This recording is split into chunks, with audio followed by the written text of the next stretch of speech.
the scent of bacon and coffee, thick and cloyingly out of place in the morning air. It's the first sign that something was profoundly and terribly wrong. I had been hiking the last mile up the private, winding trail to my family's cabin. My heavy duffel bag slung over my shoulder, savoring the familiar, clean smell of pine needles and damp, loamy earth after a long rain. I had come home a week early from my overseas work trip, a surprise I had gifted myself, a handful of extra precious days of solitude and silence before I had to face the world again. But the air that greeted me as I broke through the final stand of trees into the clearing was not the air of a silent, empty, waiting cabin. It was the air of a lived-in house, a lazy Saturday morning breakfast that was not my own. My second clue was the bright red. It's a Puvaline rental kayak sitting on my porch, propped carelessly against the railing right next to the old hand-carved rocking chair my grandfather had built. My third was the unfamiliar late-model SUV parked in my spot, its silver paint job gleaming in the sun. And the fourth, the one that made my heart stop beating for a long second and a cold, hard knot of dread form in my stomach, was the small, professionally printed sign staked into the ground near my front steps. It was made of the same dark green, composite material as all the other official signs in the new Mountain Vista HOA. It read, with a chilling politeness, the Overlook Cabin at Mountain Vista. A premier community rental. Currently occupied. Please respect our guests. Privacy. For a long moment, I could only stand and stare, my mind refusing to process the information. My cabin. My private, family-owned, legally separate cabin, the place that held the sum of all my happiest memories, had been turned into a rental property by the homeowners association I wasn't even a part of. I had been gone for 3 months, performing a geological survey in a remote corner of the Andes Mountains, and in that time, the HOA hadn't just crossed a line. They had seized my property, monetized my heritage, and were now formally warning me to respect the privacy of the strangers they had installed in my home. My exhaustion from 20 hours of international travel evaporated, replaced by a surge of pure glacial rage. I knew who was behind this. There was only one person with the breathtaking arrogance, the sheer, unmitigated gall to attempt something so brazenly, so profoundly illegal. Her name was Elizabeth Duval, and she was the new and universally dreaded president of the Mountain Vista HOA. My cabin was an island, both literally and figuratively. It sat on a 5-acre plot of old-growth forest with a simple, sturdy log cabin at its heart. A property that had existed long before the Mountain Vista development was even a blueprint. My family had sold the surrounding 1,000 acres to the developers in the late 90s, but we had kept this one perfect piece. The part with the waterfall and the panoramic view of the entire valley, the deed, a document I had studied with the meticulous eye of a geologist studying a rock stratum, was ironclad. Its exemption from any future HOA covenants was explicitly and permanently recorded with the county. For years, we'd had a peaceful, if distant, relationship with the residents of Mountain Vista. Then, 6 months before I left for my trip, Elizabeth had been elected HOA president.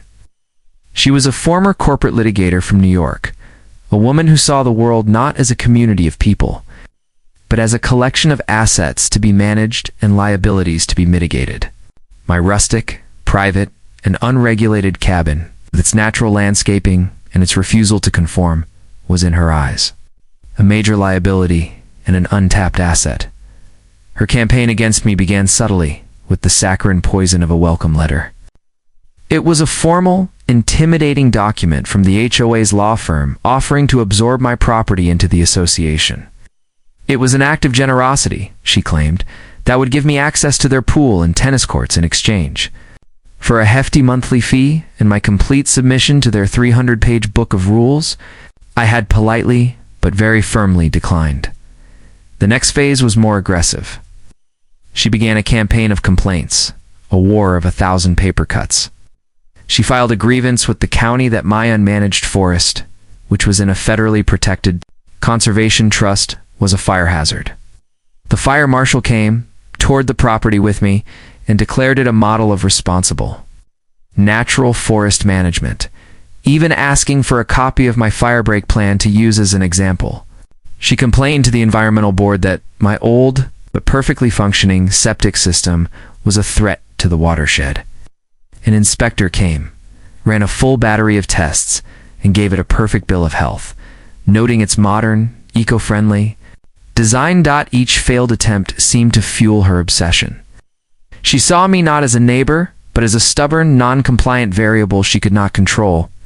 Before I left for my trip, she had sent one final ominous email, a message I had dismissed at the time as more empty, legalistic posturing. Mr. Thorne, it read, your continued refusal to integrate with the community is a detriment to the property values and the harmonious nature of Mountain Vista. Properties that are left vacant and unmonitored for extended periods often fall into disrepair and can become magnets for vagrancy and other undesirable elements. The association has a zero-tolerance policy for such situations and will take any and all necessary actions to protect the community's investment. I had never, in my wildest, most paranoid fantasies, imagined that her necessary actions meant she would commit grand theft on a residential scale, that she would have a locksmith drill out my locks, seize control of my home, furnish it with cheap rental furniture, and list it on a vacation rental website under the HOA's management portfolio. I walked up the stone steps of my own porch. My porch. The old, familiar lock, the one my grandfather had installed and that required a specific, quirky jiggle, was gone, replaced with a sleek, black electronic keypad. I heard laughter from inside, a man and a woman. My home was occupied by strangers who had paid for the privilege of sleeping in my bed, using my grandfather's hand-tied fishing flies, of drinking their morning coffee on my porch.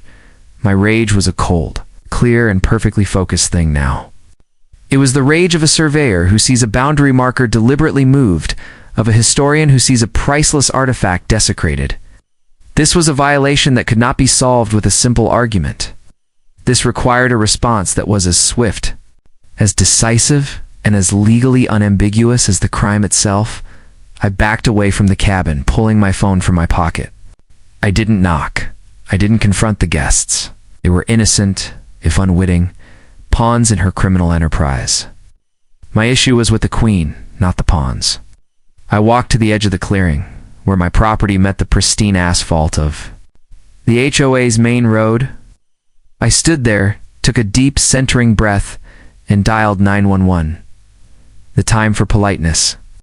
4 letters from my lawyer for turning the other cheek was over. Ow. The time for the law, in all its unforgiving and beautiful clarity, had arrived. The sheriff's deputy, a young man with a calm, professional demeanor, and the cautious eyes of someone who knew he was stepping into a potentially messy situation.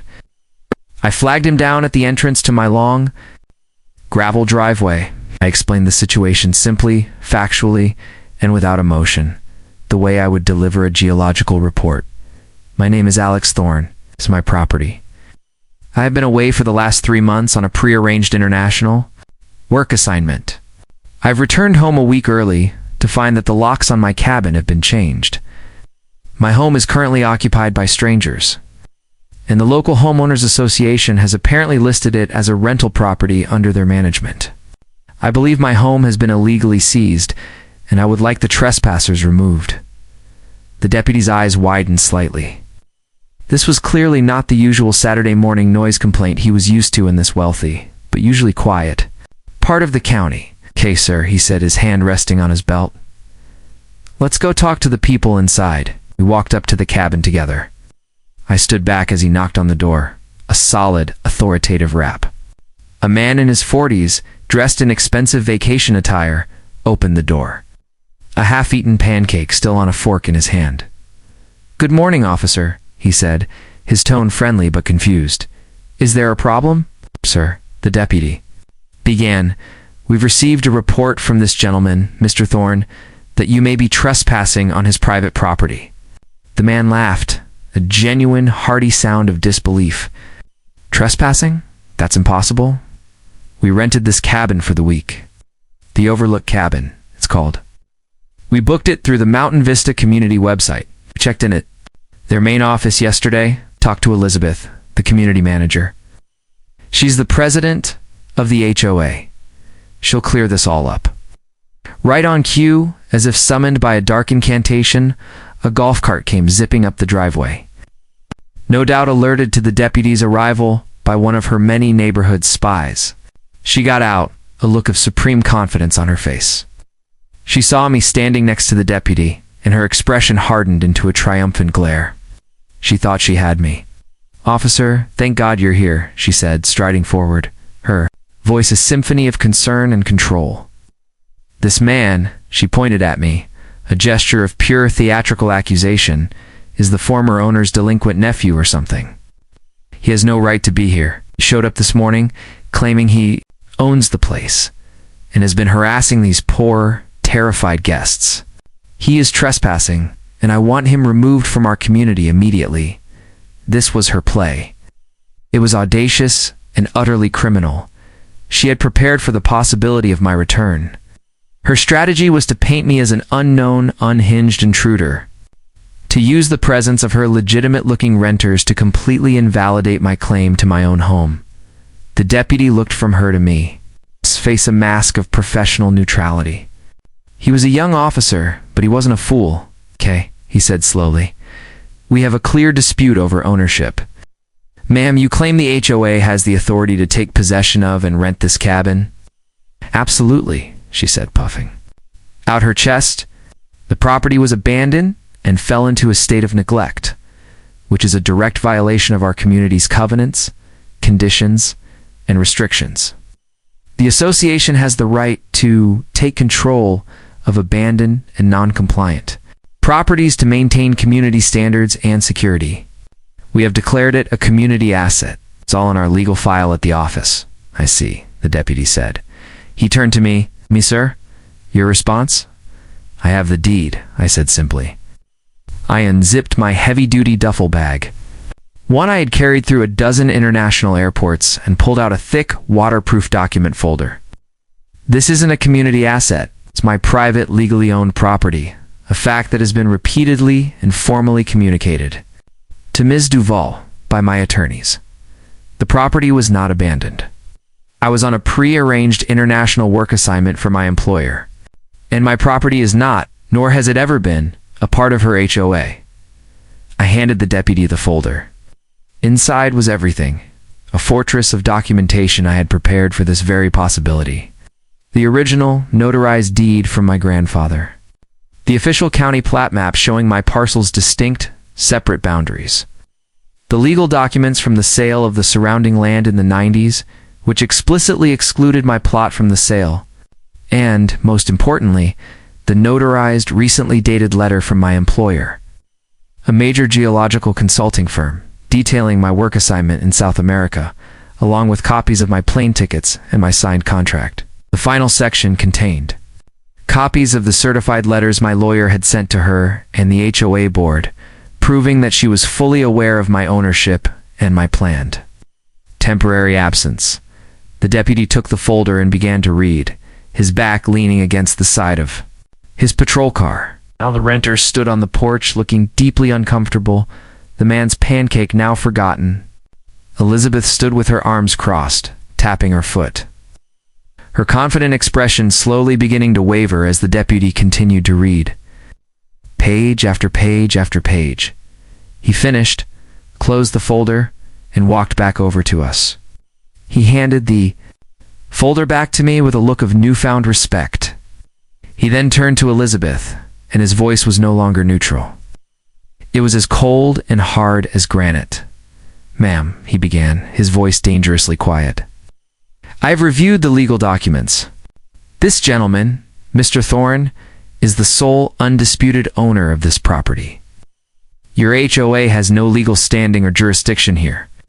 The property was not abandoned, a fact you were fully and legally aware of, according to these letters from his attorney. You have illegally changed the locks on a private residence, seized control of it without a court order, and have been renting it out for financial gain. That is not a bylaw violation. That is a series of felonies, including breaking and entering, grand theft, and wire fraud." The color drained from Elizabeth's face. The renters, realizing they had been unwittingly staying in a stolen house. The victims of a scam began to back away, their faces a mixture of fear and white-hot anger, now directed at Elizabeth. But the community standards, stammered her last, pathetic defense crumbling to dust. Your community standards do not give you the right to commit a crime.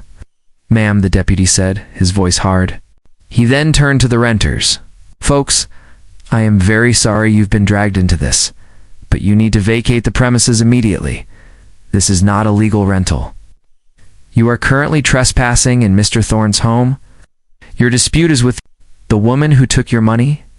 He then turned back to Elizabeth, and his words were final and unforgiving. Ms. Elizabeth Duval, you are under arrest. Her world collapsed in that moment. Her attempt to seize my home, her arrogant belief that her HOA binder gave her more power than the United States Constitution, had led to her being handcuffed. In front of her own duped renters, the fallout was swift and catastrophic for the HOA, the couple I had found in my cabin, along with a dozen other families who had rented it over the past 3 months. Filed a massive class action lawsuit against the HOA for fraud and deceptive business practices. The state's attorney general, alerted to the case by the sheriff's department, opened its own investigation. Faced with financial ruin and criminal charges against their president, the HOA was forced to declare bankruptcy within a year. A few weeks later, I was sitting on my porch, the cabin finally truly mine again. The locks were new, the rental kayak was gone, and the only smell in the air was the familiar, comforting scent of pine and brewing coffee. The new court-appointed receiver for the bankrupt HOA had sent a large settlement check for the damages and the illegal rental income. Along with a deeply, almost comically apologetic letter, I looked out at the lake, a quiet, peaceful expanse. Of blue, my trip had been cut short, my homecoming a chaotic nightmare. But as the sun set behind the mountains, casting long, peaceful shadows through the trees, I felt a profound sense of peace. My home had been violated, but I had reclaimed it. The woman who had tried to evict me from my own land had ended up getting her entire association foreclosed on. The quiet geologist had reminded the loud, arrogant queen that some boundaries, the ones written in law and recorded in the courthouse, are absolute.